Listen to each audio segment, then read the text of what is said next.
Shalom, salam berkat dari kami untuk pendengar sekalian. Saat ini pendengar akan diberkati dengan program Hari Ini Harinya Tuhan bagian yang ke-8. Sebuah program rohani tentang doktrin Alkitab yang menolong kita untuk semakin tertanam dalam kebenaran firman dan bertumbuh dalam kemuliaan. Bersama hambanya, Pendeta Gilbert Lumendo, STH. Banyak orang merasa doktrin Alkitab sebagai sesuatu yang membingungkan. Tetapi tahukah saudara bahwa doktrin Alkitab intinya adalah memahami Alkitab dengan benar, dengan pemahaman yang sistematis, sehingga kita terus dapat tertanam di dalam kebenaran firman, sehingga kita terus bertumbuh di dalam kemuliaan Allah. Buka hati saudara sekalian untuk menerima berkat-berkat firman-Nya hari ini. Kalau kita menikmati sesuatu yang menyenangkan, bagaimana sikap kita? Apakah kita menyimpan untuk diri kita sendiri? Atau sebaliknya, jika kita menerima sesuatu yang menyenangkan, kita ingin orang lain turut menikmati kesenangan saya. Nah, dalam hidup ini, ada orang-orang yang berbagi dan ada orang-orang yang egois. Apa itu orang berbagi dan apa itu orang egois? Orang-orang berbagi adalah orang yang kalau dia senang, dia ingin orang lain ikut senang bersama dengan dia. Tetapi yang kedua adalah orang-orang yang begitu egois, yang berkata, kalau saya senang, lalu semua orang ikut senang. Loh, enak aja dong dia senang sendiri-sendiri. Loh, saya untuk mendapat kesenangan itu susah kok. Saya untuk dapat kesenangan itu berkorban kok. Biar cuma saya dong yang senang. Kalau yang lain mau senang, biar dengan caranya sendiri. Nah, saudaraku yang kekasih dalam Tuhan, Kristus adalah Tuhan yang ada di sorga dalam kemuliaannya. Tetapi karena dia melihat manusia berdosa, karena dia melihat manusia menderita, dia turun dari segala kesenangannya, bahwa kesenangannya itu harus dinikmati oleh semua, sampai dia berkata bahwa aku akan naik ke sorga untuk menyediakan tempat bagimu, supaya di tempat di mana aku berada, kamu pun akan berada.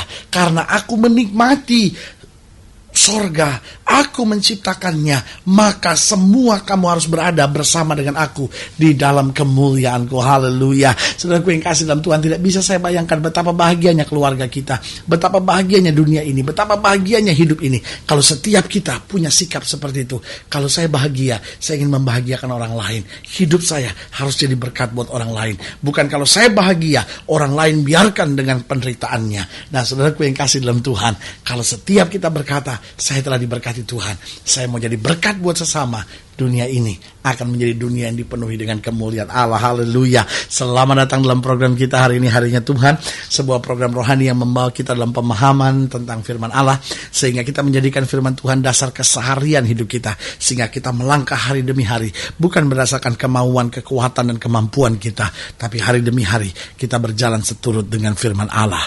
Dan dalam program ini kita pelajari tentang sebuah kalimat sederhana yang merupakan awal dari kitab Kisah Para Rasul, yaitu Hai Theophilus.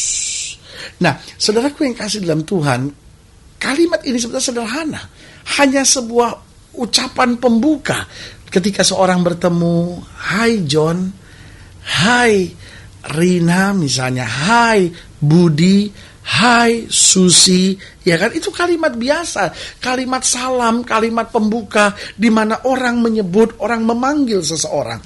Tetapi saudaraku yang kasih dalam Tuhan, kalau kita pelajari bahwa Alkitab tidak akan menempatkan satu huruf, Alkitab tidak akan menempatkan satu kata tanpa makna.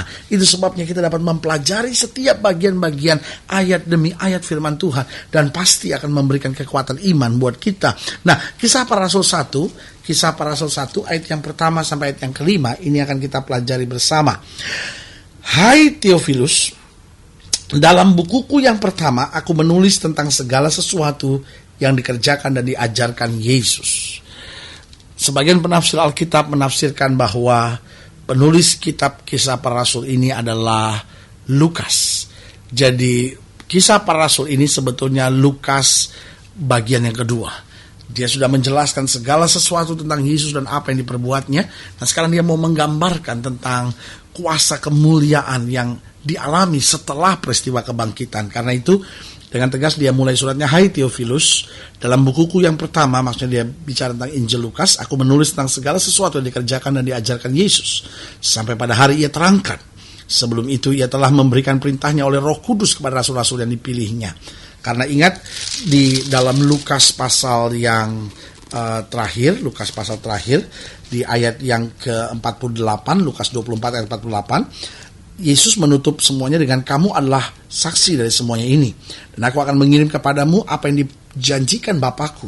Tapi kamu harus tinggal dalam kota ini sampai kamu diperlengkapi dengan kekuasaan dari tempat yang tinggi. Jadi Lukas sedang mau menyambung kalimatnya kepada Theophilus, dan dia ingatkan pada ayat yang kedua, sampai pada hari ia terangkat, sebelum itu ia telah memberi perintahnya oleh Roh Kudus kepada rasul-rasul yang dipilihnya.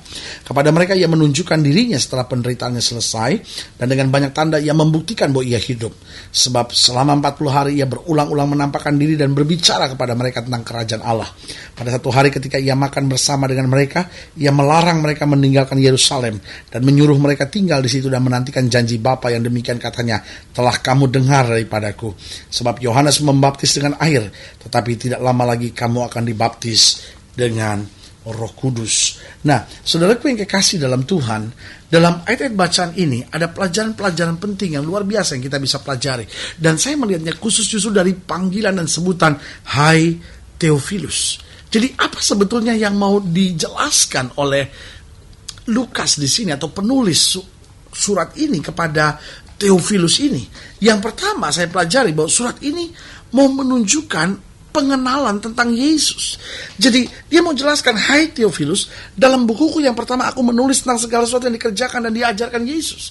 Nah, penulis ini sedang mau menjelaskan kepada Theophilus tentang pengenalan tentang Yesus, bahwa Yesus bukan hanya punya kuasa buat dirinya sendiri, tapi Yesus juga memberi kuasa kepada kita yang percaya. Sehingga dia mau menjelaskan kepada Theophilus, kalau sudah lihat dalam seluruh kisah para rasul, itu bicara tentang kedahsyatan kuasa Yesus yang dikerjakan bukan lagi oleh Yesus, tetapi oleh murid-muridnya. Berarti ini penggenapan apa yang Yesus pernah berkata, bahwa apa yang aku kerjakan dapat juga kamu kerjakan, bahkan lebih besar lagi. Nah, saudaraku yang kasih dalam Tuhan, berarti setiap kita bukan hanya perlu tahu ada Yesus, tapi setiap kita perlu mengenal Yesus dengan pribadi, bahwa bukan hanya Yesus yang bisa buat mujizat, tapi kuasa itu telah diberikan kepada setiap orang percaya, sehingga orang percaya yang berjalan bersama Yesus, orang percaya yang mengandalkan Yesus, orang percaya yang hidup benar di dalam Yesus, dia pun akan melihat mujizat. Karena itu Alkitab bicara tentang dua hal tentang kemustahilan. Yang pertama Alkitab bilang, bagi Allah tidak ada perkara yang mustahil.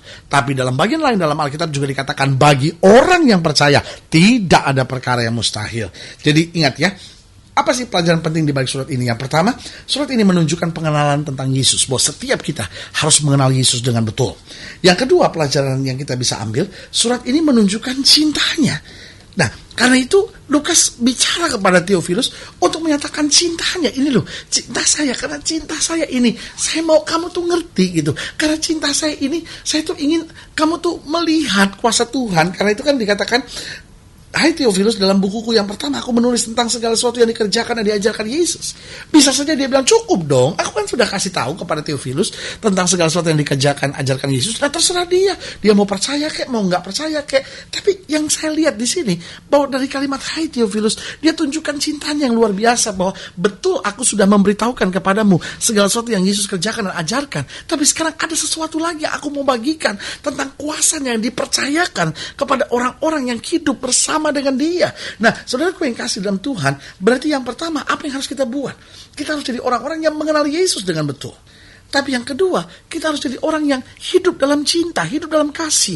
Nah, saya sebut dunia ini adalah dunia yang sedang kehilangan kasih. Dunia hari-hari ini, dunia yang sedang memutarbalikkan kasih.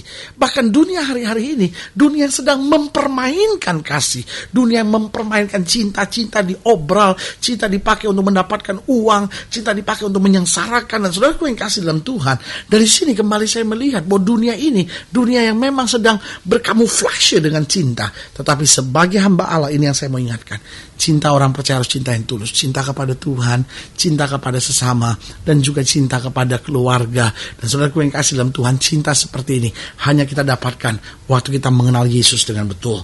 Jadi dari sini kita bisa lihat bahwa pelajaran apa yang bisa kita ambil. Surat ini menunjukkan pengenalan tentang Yesus, bahwa setiap kita juga harus hidup dengan pengenalan tentang Yesus. Lalu yang kedua, surat ini menunjukkan cinta dari si penulis surat ini kepada Theophilus. Ini juga mengajar kepada kita bahwa kita harus hidup senantiasa dalam cinta. cinta. Suami, cintai istrimu dengan cinta yang tulus. Istri, cintai suamimu bukan karena dia menyenangkan engkau, tetapi karena cinta itu engkau dapat dari Tuhan. Engkau perlu bagikan bagi orang yang membosankan dan menjengkelkan sekalipun. Karena Alkitab berkata, kalau orang tampar pipi kirimu, berikan juga kepadanya pipi kananmu. Alkitab ajarkan kita jangan membalas yang jahat dengan yang jahat, tapi berdoalah bagi setiap musuhmu, kata Alkitab. Dan yang ketiga saya pelajari bahwa surat ini menunjukkan kesungguhannya dalam bersaksi. Kesungguhannya dalam bersaksi. Sehingga saudaraku yang kasih dalam Tuhan, dalam kesaksian, dia bukan hanya bicara latar belakang biasa, tapi dia mulai bicarakan segala sesuatu yang dia tahu dan dia ketahui. Saudaraku yang kasih dalam Tuhan, Tuhan sungguh-sungguh dalam mencintai kita, sampai dia curahkan darahnya. Pertanyaan saya sederhana, sudahkah kita sungguh-sungguh? Sungguh-sungguh dalam meninggalkan dosa, sungguh-sungguh dalam mengiring Kristus, sungguh-sungguh dalam menjadi saksi Tuhan, sungguh-sungguh dalam melakukan firman Tuhan. Kalau saja kita mau sungguh-sungguh, Roh Kudus akan memberikan kemampuan ilahi buat kita. Haleluya. Saudaraku yang kasih dalam Tuhan, jika saudara ingin dilayani lebih jauh, hubungi kami melalui telepon, kunjungi website kami, hubungi kami melalui surat. Karena kami ada untuk membawa Bapak Ibu Saudara senantiasa lebih dekat pada Tuhan dan mengalami kasih kuasa mujizat yang luar biasa. Haleluya. Melalui program ini juga, kalau sudah sakit, sudah berbeban berat, secara khusus saya mau berdoa buat saudara. Saudara boleh taruh tangan kanan sudah di dada dan kita doa. Bapa, dalam nama Yesus, hamba doa buat yang sakit, hamba doa buat yang berbeban berat, hamba doa buat setiap mereka yang sedang menghadapi masa-masa sukar, dan hamba berdoa di dalam nama Yesus, Tuhan jamah, Tuhan pulihkan, Tuhan kerjakan mujizat. Yakinkan kami bahwa kami harus memiliki pengenalan yang benar tentang Yesus. Yakinkan kami bahwa kami harus hidup dalam cinta yang tulus dan benar sesuai dengan yang Kristus ajarkan. Yakinkan kami bahwa kami harus sungguh-sungguh dalam meninggalkan dosa, sungguh-sungguh dalam melayani Tuhan, sungguh-sungguh dalam melakukan kebenaran, dan kami akan melihat Roh Kudus-Mu dinyatakan dalam hidup kami. Di dalam nama Yesus kami berdoa. Haleluya. Amin. Saudaraku yang kekasih dalam Tuhan, kita sudah berdoa. Ingat, Allah tidak pernah lalai menepati janjinya. Ini saatnya buat kita untuk bangkit, beriman, percaya, dan berharap sepenuhnya pada Tuhan. Karena kita tahu bahwa bersama Yesus kita cakap menanggung segala perkara. Doa saya menyertai saudara sampai berjumpa pada program berikut. Dan jangan lupa, jadikan hari ini harinya Tuhan. Haleluya.